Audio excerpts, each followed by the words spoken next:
Okay, according to First John chapter 1 verse 6 down to verse 9, the Bible says, if we say that we have a fellowship with him and walk in darkness, we lie and do not the truth.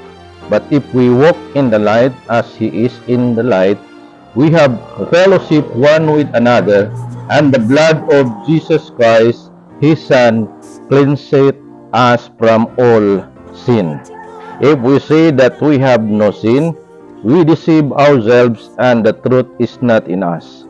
If we confess our sins, he is faithful and just to forgive our sins and to cleanse us from all unrighteousness. Nalaygon na ang pulong sa Ginoo mga kaigsunan o gani ining takna karon sa kabuntagon. Shout out sa tanan nga mga pastor sa cabinet churches o niining niining punto ato mahibaluan dinhi ang fellowship. Number 1 dinhi nga subject mao ang pag-fellowship to each other, to everyone of us, o kining the law of cleansing, o ato makita dinhi ang gitawag nga confession. Nauna sa tanan mga kaigsunan nato masabtan dinhi nga kung ang usa ka iglesia nga diin mag-independent, so wala na siya katuman sa maong awhag sa Dios nga mag-fellowship, no? Matod pa dinhi sa verse 6, if we say that we have fellowship with him and walk in the darkness, we lie and do not the truth.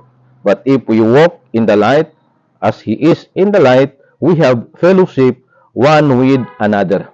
So lisod i-gather o lisod mahitabo ang fellowship kung dili namo parehas og balhibo. Disimpeder flock together, sumala sa Blang Kasulatan. Mao na nga ang uban nga nangunay og tanggal o putol sa ilang kaugalingon, mao na mga kaigsunan na ilahan ang gidinay ang maong church nga mao ang embassy o agency sa ato ang Ginoo nga diha niya gibilin ang doktrina sa iglesia nga matrace up gikan pa sa Jerusalem o padulong dinhi sa Pilipinas og ang gitagaan og authority kay ni hawa naman si Kristo matud pa sa ang tanang kagahom ni hatag ganiya Mateo 28 unya gisugo niya ang iglesia o gibilin niya ang authority diha sa iglesia. Ang iglesia mo ay mo decide kung naay mga brethren nga nagkasala o dad-an og witness unya dili madala dad-on sa iglesia ug ang iglesia mo ay mag-decide higala igsoon. So ang adunay power sa tinuod nga iglesia nga gitukod sa atong Ginoo naa sa iglesia. Kabalo siya nga mutangtang, kabalo pud siya nga muhikot, mo na nga ingon sa Biblia nga sa Mateo nga kung unsang gibukusan diri sa yuta mao pud pagabukusan pud dito sa langit, ang pagatangtangan tos diri sa yuta tangtangan pud dito sa langit. Ikaduha mga kaigsunan nato makita dinhi ang law of cleansing. So dili pwedeng mag-fellowship nga matag usa dili mo sang-ayon o mo palo sa law of cleansing. So nasayod ta nga ang law of cleansing nagapadayon kini gikan kini sa Old Testament down to New Testament nga diin sa Numbers chapter 19 verse 20 to 21 nga naggisulti dinha nga perpetual statute or perpetual ordinance. So dili gina siya pwede nga maundang tungod kay ang kita nga tao prone kita sa kahugawan naay kahugawan nga wala nato nahibaluan o either wala nato natuyo o dili kita liable pero na contaminated kita adunay tay mga kahugawan nga diha sa pulong, so pwede ra kini nga atong ikumpisal nga tos Ginoo kung aduna tay mga sala nga diin diha sa una-una so makaya ra na og siyag simba apan kung aduna tay sala nga ato nagyud kining gihimo daghan tag mga lapsis sa tubangan sa Dios o nahimo na kitang alanganin o non-faithful sa atong Ginoo o ang uban wala na sinina, so need gyud nga iyang himuon ang recovery. So ang usa ka rebaptism usa kina na bilong kana sa trabaho, so na adunay mga sala nga dili na makaya og sorry, di na makaya og simba pa na kinahanglan gyud nga buhat pod, no? Ang rebaptism usa na sa nabilong sa buhat higala igsoon. Katapusan ato makita dinhi nga ang paghinulsol o paghinlo sa matag usa in and out. Sumala sa 2 Corinthians chapter 7 verse 1 nga kinahanglan nga maghinlo kita diha sa lawas o diha sa espiritu.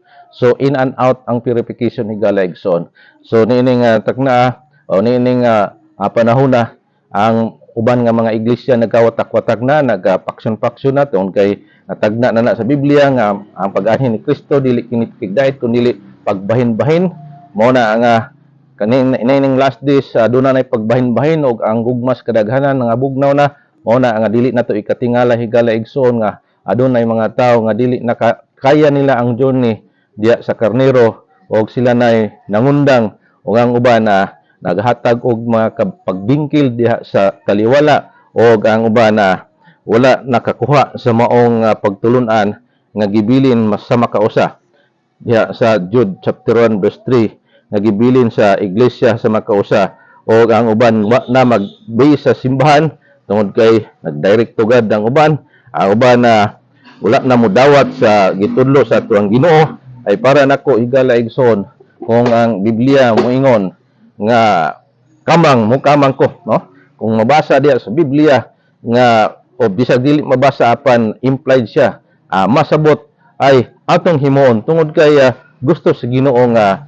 sama tas karniro nga obedience o mudawat sa iyang pagtulunan kay peligro higalag soon sa second John chapter 1 verse 9 ang wala nagapabilin diya sa doktrina sa atong Ginoo wala siya'y amahan o wala siya'y anak. So muna ay peligro kay higala igsoon kung atong alantaon dinhi whosoever 2 John chapter 1 verse 9 whosoever transgresseth and abideth not in the doctrine of Christ abideth not in the doctrine of Christ hath not God.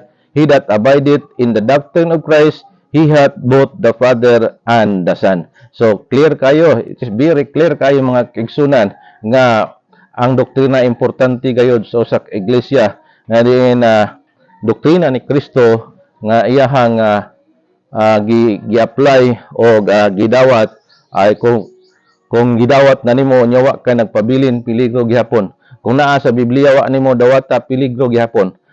Kung adunay consideration kadtong nangamatay nga wa naabtan niining law of cleansing tagaan to sa Ginoo consideration hukman sila sa ilaha nga panahon apan nga niining reset nga panahon aduna tay daghang mga kaigsunan nga bisan klaro na sa Biblia nagpabuta bungol gyapon sila so liable na sila og sila na ang mga tubang niya sa judgment seat of Christ. Usa kini nga mong mensahe para lang kini sa mga katawhan sa Ginoo nga nagbarog sa covenanted churches nga bilang spiritual Israel o bilang mga karnero sa Dios o kung karnero ka dili ka ngay magsupak-supak kung dili mo mamati ka tungod kay ang Biblia niingon ang iyang aduna say mga karnero nga naa sa gawas o iha ka ng sultian o mamati o magpasakop diya sa usa ka turil o usa ka magbalantay. Daghang salamat higala igsoon kini inyong ubos nga lagad mga manamilit kaninyo si Pastor Armando Montero mga manamilit kanyo ning teknaa